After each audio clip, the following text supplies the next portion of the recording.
Hello everyone, welcome back to my YouTube channel Vidyasagar. Today we will learn about dispersion of light. Dispersion of light का meaning होता है प्रकाश का वर्ण विक्षेपन।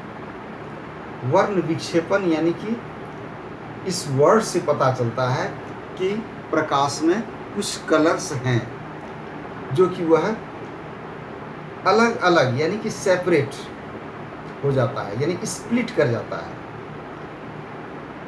Colour हम लोग बहुत प्रकार का नेचुरल कलर देखते हैं, लेकिन प्रकाश में ऐसा नहीं लगता है कि वो कलर है। हाँ, ऐसा ज़रूर है कि कुछ खास ऐसा सोर्स है लाइट का जिससे कि कुछ कलर्ड लाइट प्रोड्यूस होता है, यानी उससे निकलता है। अब जैसे हम लोग कलर जो देखते हैं नेचर में, ब्लू कलर देखते हैं, suppose blue sky, green leaves, green grass और रेड रोज, कुछ डिफरेंट टाइप का कलर मिला रहता है, बटरफ्लाई, ये सब में हम लोग कलर को देखते हैं।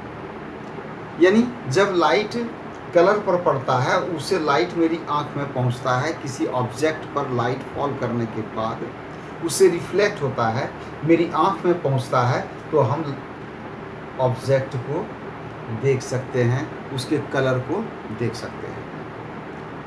अब बात यह है कि वाइट लाइट यानी जैसे सनलाइट हुआ, टॉर्च लाइट हुआ, ये सब वाइट लाइट कहलाता है।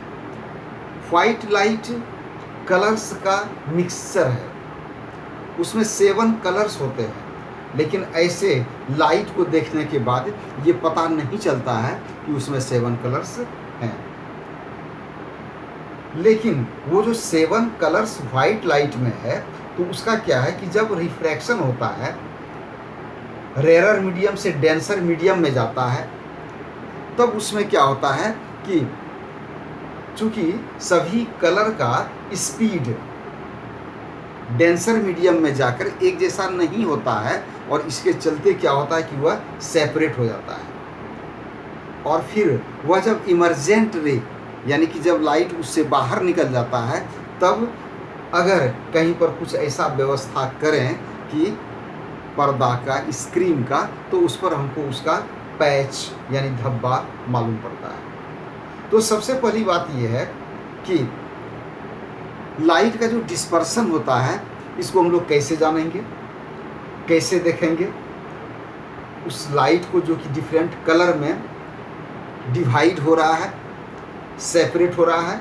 तो उसके लिए एक प्रिज्म होता है, ग्लास प्रिज्म, सॉलिड होता है, उसका एक खास शेप होता है, ये शेप होता है, और उसका जो 2 ट्रायंगुलर सरफेस होता है, वो होता है पैरेलल, ऊपर और नीचे। उसके बाद 3 और सरफेसेस इसका होता है, ये तीनों सरफेस है जो कि रेक्टेंगुलर होता है।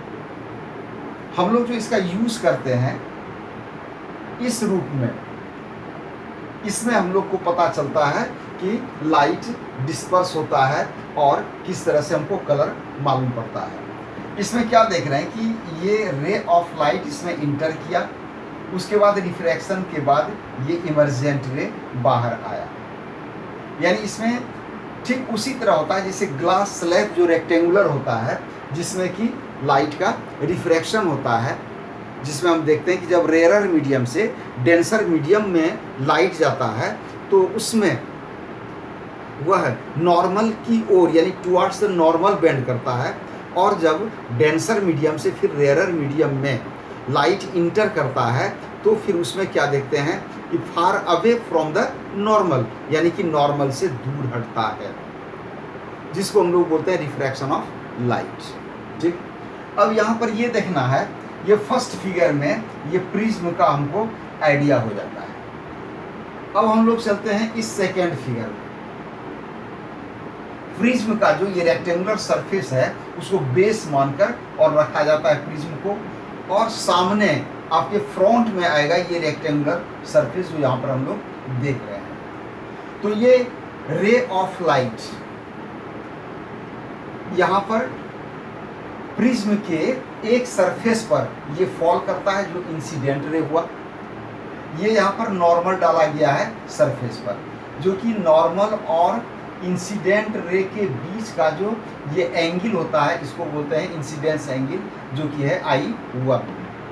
फिर ये इससे इसका रिफ्रैक्शन होता है, और ये नॉर्मल और रिफ्रैक्टेड रे के बीच का ये जो एंगल बना, ये एंगल होता है, इसको बोलते हैं एंगल ऑफ रिफ्रैक्शन। और इसी के इक्वल ये एंगल होता है, और फिर ये बाहर निकलता है, इमर्जेंट रे ये कहलाता है। फिर ये एयर मीडियम में आ गया, और यहाँ पर जो ये एंगल बनता है, इसको बोला जाता है I2। ठीक।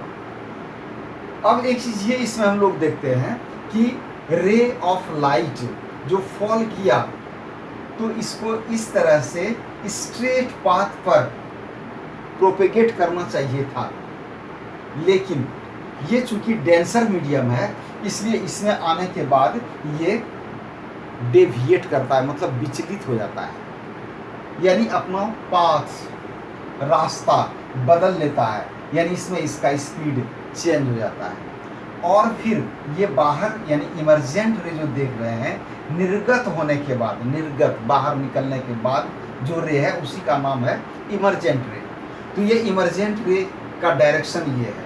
कितना सा इसमें डेविएशन हुआ, इसको जानने के लिए हम लोग क्या करेंगे कि इस रे को प्रोड्यूस कर देंगे इन द बैकवर्ड डायरेक्शन, और इधर से इंसिडेंट रे को आगे प्रोड्यूस कर देंगे।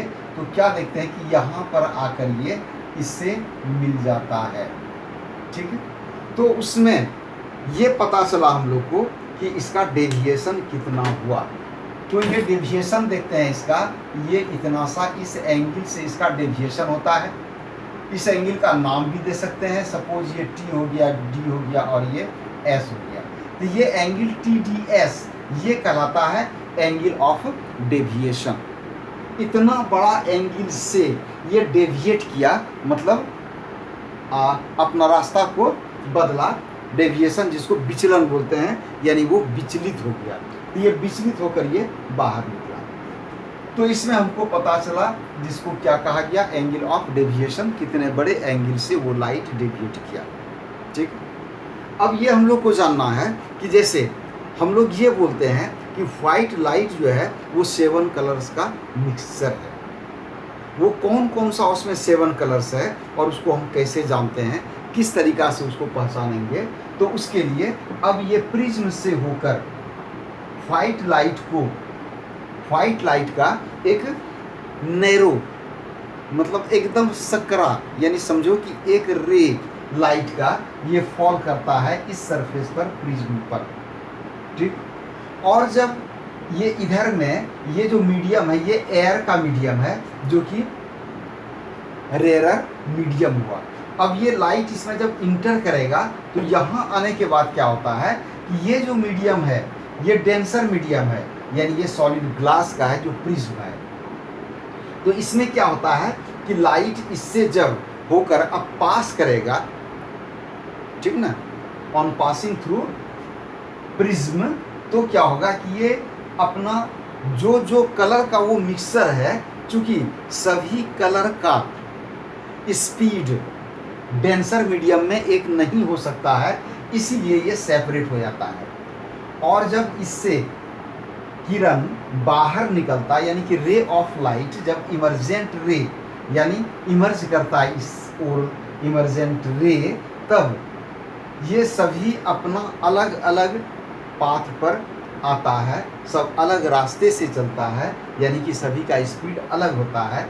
इसका रिफ्रैक्टिव इंडेक्स जो होता है इस पर डिपेंड करता है, और सभी लाइट का कुछ अलग अलग एरिया होता है, कुछ अलग अलग उसका प्लेस, यानी कि अमाउंट उसका अलग अलग होता है, जिस रूप से ये यहाँ पर सेपरेट हो रहा है।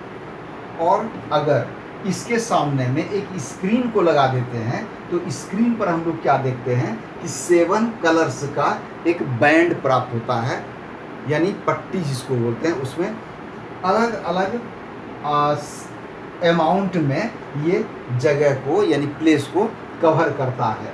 ठीक, इसका कोई ऐसा सेपरेट करने वाला कोई ऐसा लाइन नहीं है जो कि हम ये कह सकते हैं कि कितना सा प्लेस किस कलर का है, वो बिल्कुल अलग वैसा महसूस नहीं होता है, बल्कि एक पॉइंट पर ऐसा होता है जो दोनों कलर हल्का सा मिला हुआ जैसा मालूम पड़ता है, यानी उसका कोई एकदम डिमार्केशन, कोई ऐसा डिमार्क करने का लाइन नहीं है।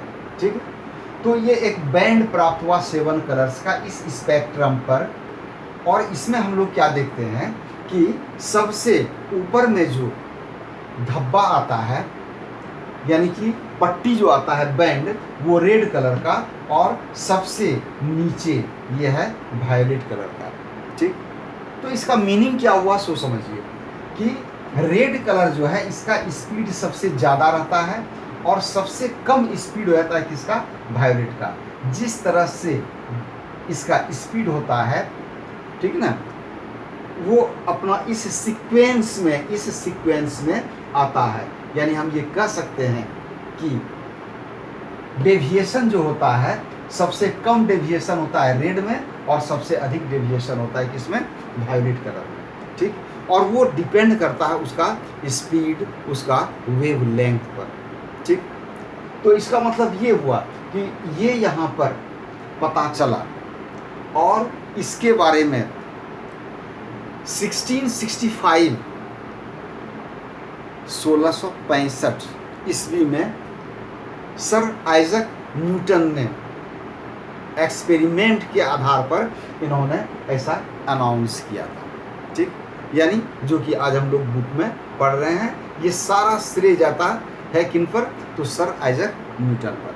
उन्होंने ही यह इस चीज़ को प्रूव किया था कि वाइट लाइट में 7 कलर्स होता है, और उस 7 कलर्स को सेपरेट करने के लिए उन्होंने ये एक एक्सपेरिमेंट करके प्रमाणित किया। ठीक, अब एक चीज़ ये है कि इसको किस तरीक़ा से याद रखना चाहिए। तो ये एक एक्रोनिम है, मतलब ये हुआ कि ये सभी वर्ड का इनिशियल जो इसका लेटर है उसी को लिखा गया है, जिससे एक वर्ड बन जाता है, और इसी को बोला जाता है एक्रोनिम। तो इसमें हम लोग क्या देखते हैं कि स्टार्टिंग यहाँ से हम लोग करते हैं और क्रमशः ऊपर की ओर जाते हैं, यानी कि VIBGYOR, VIBGYOR यानी विबग्योर। इसमें सभी लेटर जो है वो अलग अलग कलर को सेपरेटली रिप्रेजेंट करता है। जैसे V फॉर हो गया violet, I for indigo, B for blue, G for green, Y for yellow, O for orange, R for red. तो हम लोगों ने ये देखा कि इस क्रम में ये कलर का पट्टी इस पर मिलता है, यानी जिसको हम लोग क्या बोलते हैं, स्पेक्ट्रम। ठीक, तो the colour band thus obtained is called spectrum of white light।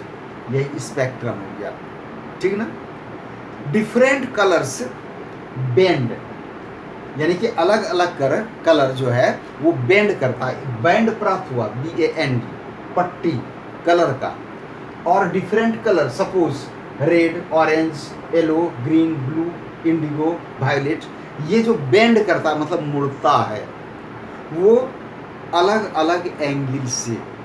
ठीक, यानी क्या बोलेंगे उसको कि यह बेंड करता है थ्रू डिफरेंट अमाउंट विथ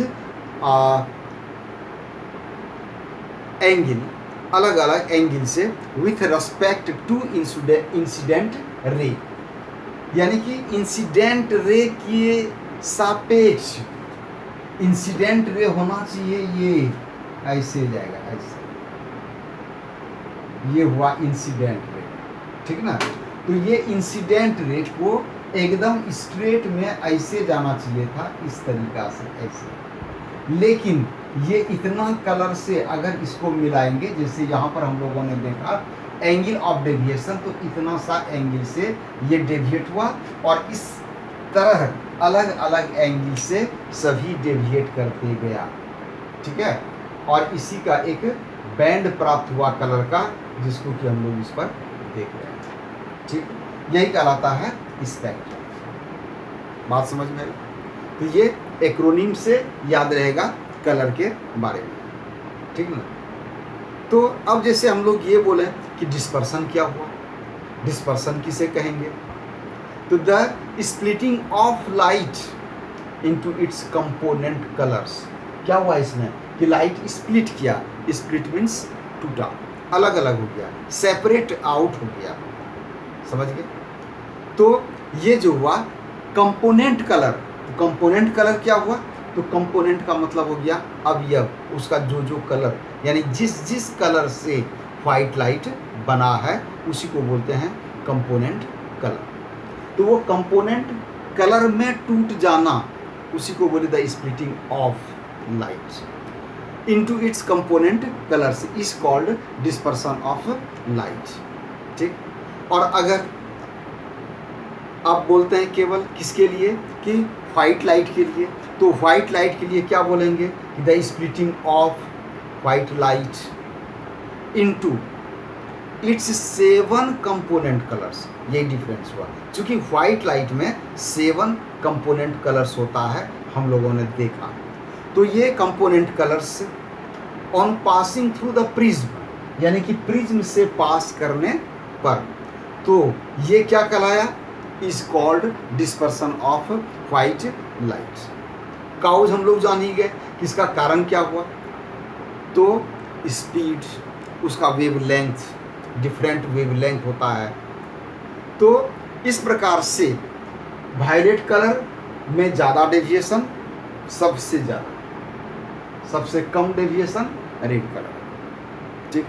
तो ये हुआ। अब एक चीज़, इस तरह की भावना, क्वेश्चन एराइज हो सकता है मन में, क्या कि हो सकता है कि ये अगर उस समय, जिस समय की न्यूटन साहब ने ऐसा कहा होगा, उनके मन में हुआ होगा, या हो सकता है किसी ने ऐसा क्वेश्चन एराइज कर दिया होगा कि ऐसा तो कहीं नहीं है कि प्रिज्म जो है, प्रिज्म खुद कलर को फॉर्म करता है, यानी प्रिज्म ही कलर बनाता है।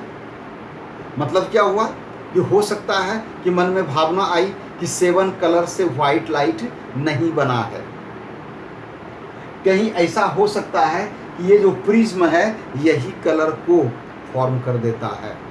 तब इसके लिए क्या हुआ कि न्यूटन साहब ने एक और एक्सपेरिमेंट किया, और उस एक्सपेरिमेंट में क्या उन्होंने किया, सो देखिए कि जैसे मान लीजिए कि ये 7 कलर्स है, और यहाँ पर ये 7 कलर में क्या किया कि एक इन्वर्टेड, यानी कि एक और प्रिज्म यहाँ पर लगा दिया। और ये कैसा प्रिज्म लगाया, इन्वर्ट करके, यानी कि इसका ठीक उल्टा, ठीक ना। ये एक प्रिज्म लगाया इन्होंने, और जब ये सभी कलर इस पर पड़ा तब क्या हुआ, जैसे ये कलर पड़ा तो ये आके यहाँ मिला, ये भी मिल गया, ये भी इस तरह से मिला, और ये भी मिला, ये सब मिलकर, और क्या हुआ कि ये एक रे में बाहर, यानी फिर क्या मिल गया हमको, वाइट लाइट मिल गया, ठीक ना। ये जितना लाइट था सभी मिलकर अब बन गया क्या, वाइट लाइट, ठीक है। ये वाइट लाइट,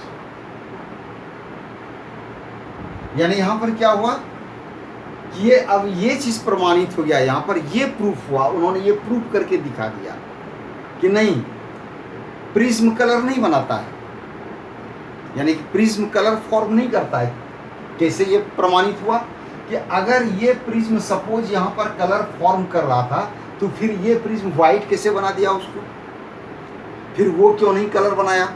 तो इसका मतलब ये हुआ कि नहीं, प्रिज्म कलर को फॉर्म नहीं करता है, वो कलर नहीं बना रहा है, बल्कि वाइट लाइट में ही कलर का मिक्सर है। वो 7 कलर्स का, जो कलर्स का बैंड यानी पट्टी हम लोग स्पेक्ट्रम में प्राप्त करते हैं, ठीक। और ठीक इसी तरह होता है जो हम लोग स्काई में देखते हैं, रेनी डे में ये क्या बोलते हैं, रेनबो, जिसको हम लोग बोलते हैं इंद्रधनुष, उसमें भी 7 कलर्स होता है, एकदम क्लियर दिखाई पड़ता है कभी कभी। अब जाइए झरना के पास, वहाँ पर जो फव्वारा जो चलता है, महीन महीन ड्रॉपलेट्स जो होता है वाटर का, उससे होता है डिस्पर्सन ऑफ लाइट, वहाँ आपको दिखने को मिलेगा। तो इसका मतलब ये हुआ कि ये क्लियर हो गया कि प्रिज्म कलर नहीं बनाता है, बल्कि व्हाइट लाइट में 7 कलर्स है जो कि सेपरेट हो जाता है। ओके, तो आज हम लोग ये देखे। अब next day scattering of light के बारे में हम लोग स्टडी करेंगे, इसलिए फिर नेक्स्ट वीडियो को भी देखने के लिए नहीं भूलना है, और बेटर होगा कि सब्सक्राइब कर लें, और अगर पसंद आए वीडियो तो उसको लाइक करें। Okay, thank you for watching this video.